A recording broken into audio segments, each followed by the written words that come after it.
Have you ever heard that Islam was spread by the sword? It's a phrase we hear all the time, but is it really true? Let's dive into the history of the early Islamic conquests and separate the myths from the facts. First, let's talk about the word jihad. Many people think it just means holy war, but its real meaning is much deeper. In Arabic, jihad means to strive or to struggle. This can mean an internal struggle to be a better person, or a physical struggle to defend one's community against aggression.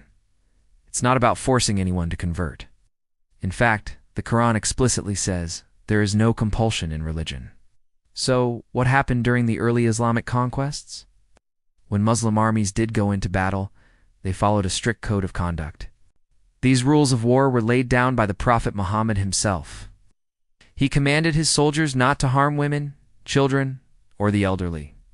They were forbidden from destroying crops, cutting down fruit-bearing trees, or damaging places of worship like churches and synagogues. This was a revolutionary concept in an era when warfare was often brutal and merciless. Think about it. While other armies of the time would plunder and destroy everything in their path, the early Muslims were ordered to preserve the societies they entered. Compare this to historical events like the Roman destruction of Carthage or the Crusader sack of Jerusalem. The difference is night and day. What about civilians and prisoners of war? The Islamic guidelines were clear. Non-combatants were to be protected.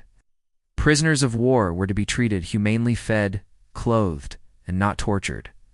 Many were ransomed, exchanged, or even freed as an act of charity. Historical accounts from the time, even from non-Muslim sources, often noted the discipline and restraint of the Muslim armies. This brings us to a key point. How did Islam actually spread? The vast majority of people in the conquered lands like Egypt, Syria, and Persia did not convert overnight. It was a slow, gradual process that took centuries. So if it wasn't by the sword, what was it? One of the biggest factors was justice.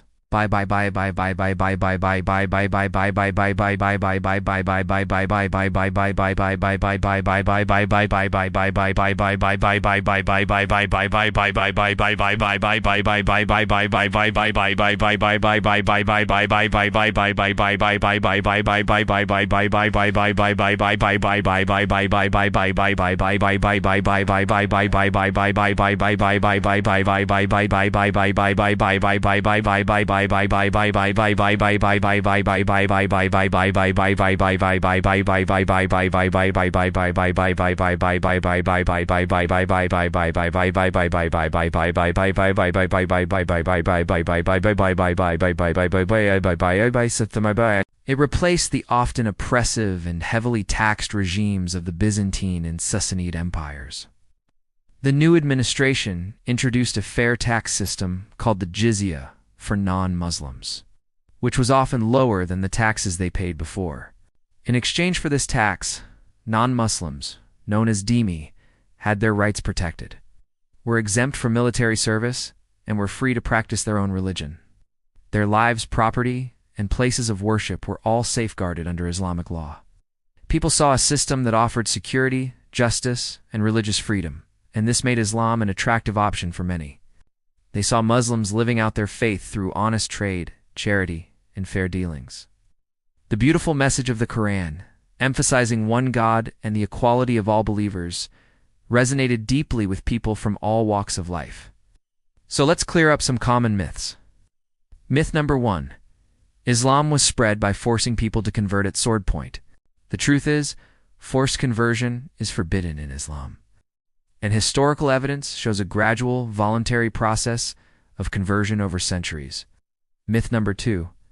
The conquests were just about plunder and destruction. The truth is, Muslim armies followed strict rules of engagement that protected civilians, property, and places of worship, which was unheard of at the time. The story of early Islam's spread is not one of coercion, but one of attraction. It was the appeal of its message of justice, equality, and mercy that truly won hearts and minds. The history is complex for sure, but the narrative of spread by the sword is an oversimplification that misses the real story. Thanks for watching. If you found this video insightful, please give it a like, share it with your friends, and subscribe for more content that challenges common misconceptions. See you next time.